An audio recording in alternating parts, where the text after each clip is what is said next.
Okay, so hope everybody's well. I'm gonna drag this down. Okay, today's session is basically we've all heard me say about the passport.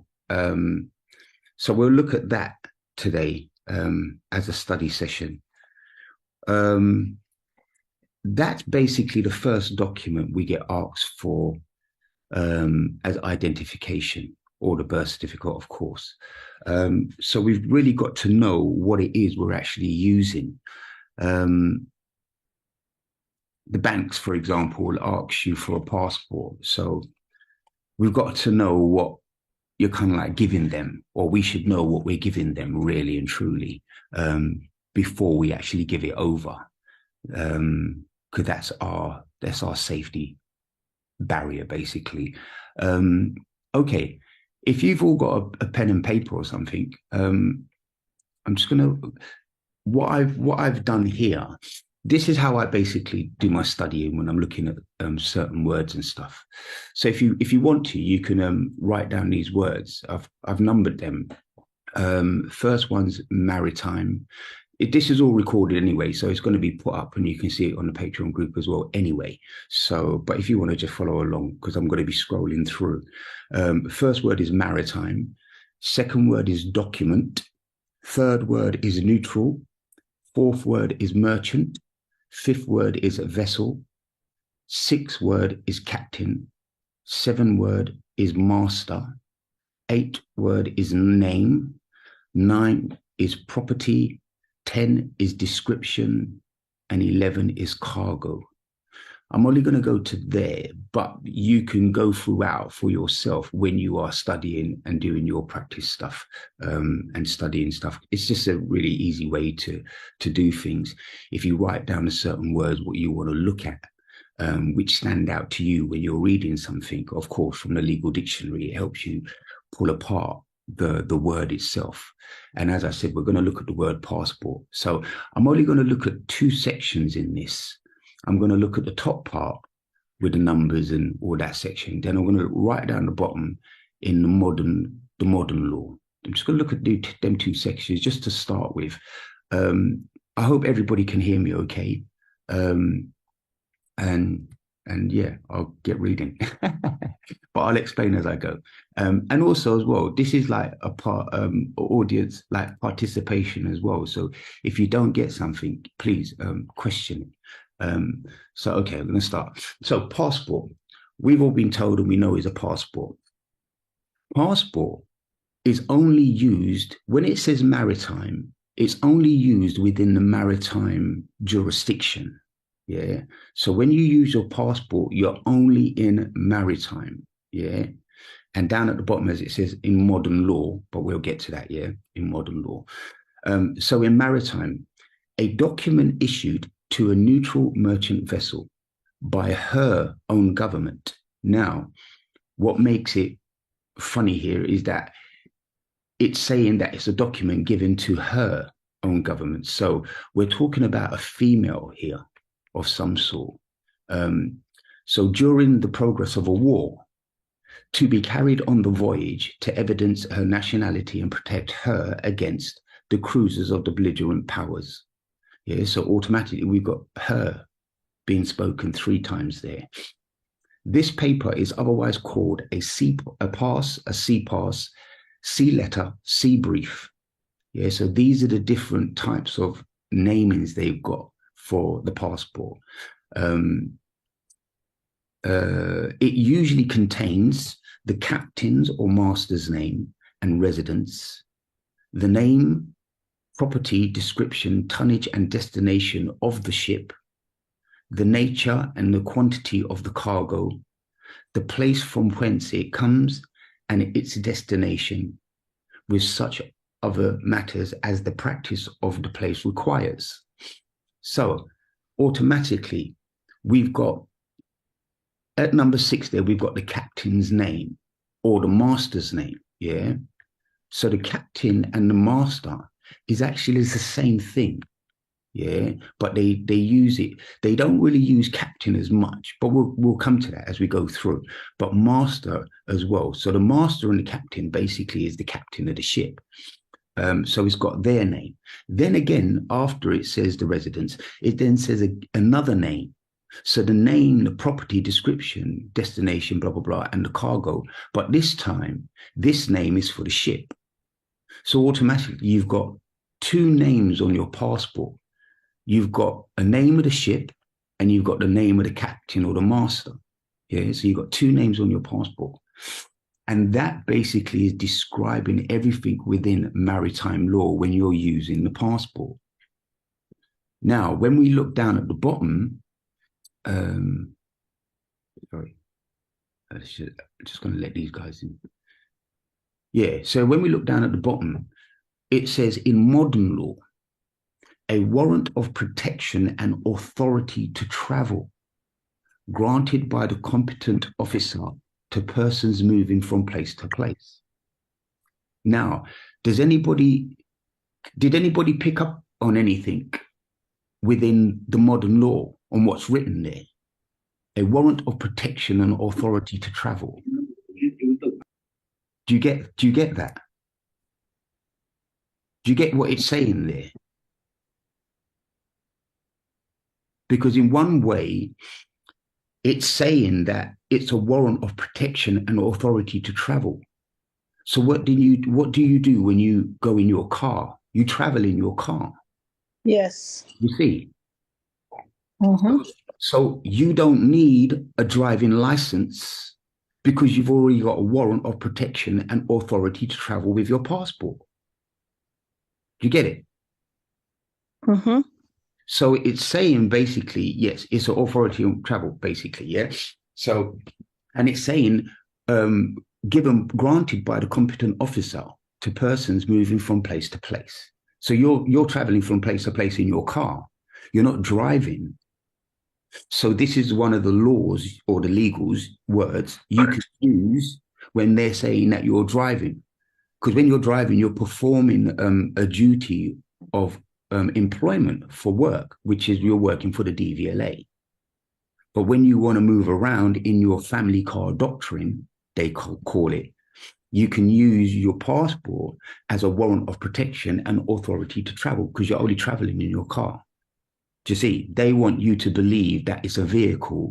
They want you to believe that you're driving. Yeah. But I don't want to jump on that too much. I'm just saying these are the things to look at. So, for example, what I did at the top here, and I numbered all them words. Yeah. At the bottom in the modern law, you could number the words like warrant, protection, authority, travel. For example, you can number them persons. We know what persons is. Yeah. And then you can look up them individual words because this is what kind of like the studying is about, really. So, okay, so we understand what the passport is for, is in maritime. So let's look at these words. What is maritime?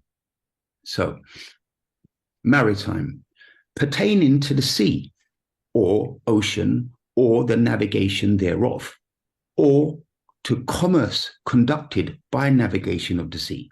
So automatically, we're being pulled into here because we're dealing with commerce. So, for example, going back to the driving, for example, they're saying you're using it for commerce. So this is maritime, yeah? So to commerce conducted by navigation of the sea. It is nearly equivalent to marine in many connections and uses in others. The two words are used as quite distinct. So marine is used in many different ways, but it's very distinctive in the ways they use it. Which is another clever thing they do as well. They can use one thing. It's like either and either, spelt the same. Do you see? Sounds the same and everything else, but could be used in different ways in that certain respect. But anyway, okay, so that's what maritime is. So we're in maritime when we're looking at the passport. Yeah. So what is maritime? And how is it used? So maritime is a law. Yeah. So maritime law. So if we look at the maritime law, that was the next word in passport description, definition. The traditional body of rules, precepts, and practices known as maritime law. Okay, so what was the traditional maritime law? Anybody know that? So the traditional maritime law was the lex mercatoria, the law merchant, yeah, which I always talk about. This is where maritime law came from, because it was the law on the body of the rules, what was used by all the merchants doing the business on the sea, coming into port. Yeah, that's why they needed the passport to pass the port. Yeah, to come, because this is what it was for. It's the body of rules where all the merchants had built up between themselves. That was the law merchant, basically, in the lex mercatoria. So this is what maritime law is. So also it says that system of law which particularly relates to commerce and navigation, to business transacted at sea, or relating to navigation, to ships and shipping, to seamen. Pay attention to that word there, seamen, right? Because that's what we are. That's how they're seeing us. They're viewing us as the seamen, yeah? But we'll get more into that in a minute. To the transportation of persons, so there's the persons there, by property and property by sea, and to marine affairs, yeah? There's one word, a way of they're using the word marine affairs generally. The law relating to harbours, ships, and seamen, divided into a variety of departments, such as those about harbours, property, ships, duties, and rights of masters and seamen. So there again, we see the word master, which relates to the captain. Yeah, the captain is the captain and the master, and then the seamen are the pursers and the mariners on the ship. Then it says contracts of a freightman average salvage. So basically, this is what maritime law is, and it's related to maritime. So if we saw the principal point was passport only relates to maritime, and maritime has its own law. Yeah, so that's just 3 words alone from that little list there. Yeah, that's just 3 words. So we just got these 11 to do. Yeah, hold tight. Trust me, it makes sense. Yeah. Now, the next word was document.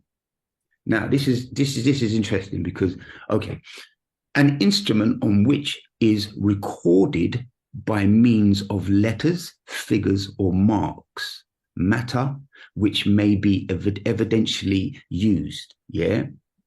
So it's an instrument. A document is an instrument. They class a document as an instrument. Yeah. Everything's recorded by means of letters, figures, or marks. Yeah.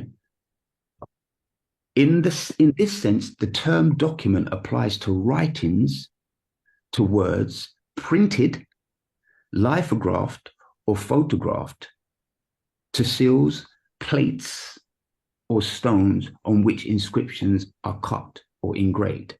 Let's just hold there for a second. So that there automatically explains your driving license plate, because your license, there has to be a license. There's only 2 forms of license, one printing license, one's alcohol license. So for them to print, they have to have a license. So there's a license to print on paper, words and figures, letters and figures. Yeah. Then they put it on a plate, because they print it on a piece of paper. Then they sandwich it between 2 plastic plates, and they seal it between 2 plastic plates. So it's printed. Yeah. So this is what a document is. So that's what your license plate is. And that's what your vehicle is, because the paper is being held between 2 plastic plates. The 2 plastic plates are the vehicle what hold the paper. That's your vehicle plate. Yeah. That's what they're describing as that, but you don't know that. But now you do. Yeah. So engraved to photographs and pictures, to mans or plans. The inscription may be of stone or gems, or on wood, as well as on paper or parchment. Yeah. These documents, your license, your birth certificate, your everything was printed on paper is a document. Yeah. So, okay. It has various statutory meanings, of course, as we just explained. The document is so many different things. In the plural, the deeds, agreements, title papers, letters, receipts, and other written instruments used, now here, used to prove a fact So the documents we get as a limited company document, a trademark, your enrolled depot, these are all facts.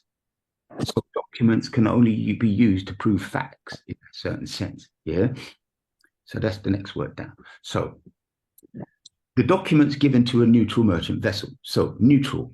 In international law, indifferent, impartial, not engaged on either side, not taking an active part with either of the contending states. In an international war, the principal hostile powers are called belligerents. Those actively cooperating with and assisting them, their allies, and those taking no part whatever, neutrals. Yeah. So basically, they're giving us our passports and they're saying, okay, we're neutral. But hold up, it's for war, basically. Do you see? It's a war contract. Well, we'll get to that in a minute, but basically, the passport is a war contract. So they're giving you a passport for your ship. So you've got to look at what all these words are meaning, because this is what you've got to be able to explain to them and make them be able to explain to you what it means, because you're giving over your passport and it contains all of this stuff. Yeah, your cargo, your estate, everything else. But this is what all these words mean when we're looking at the legal. So we have to pay attention to all them words. Yeah. So, okay. So a neutral merchant. So a merchant, this is what we have now become when we buy our limited companies. We become a merchant. Yeah. So one who is engaged in the purchase and sale of goods, a trafficker, a trader. Yeah. So we're dormant at the moment. So that's cool, but we'll get to that. A man who traffics or carries on trade with foreign countries. You're in England. You're doing business with foreign countries. Wales, Scotland, Northern Ireland. That's already foreign countries. You're in England. Yeah. Or who exports and imports goods and sells them by wholesale. Webster merchant.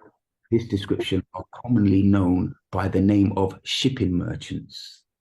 So we hold a passport as a master or a captain, being able to do merchant selling and be a merchant and trade.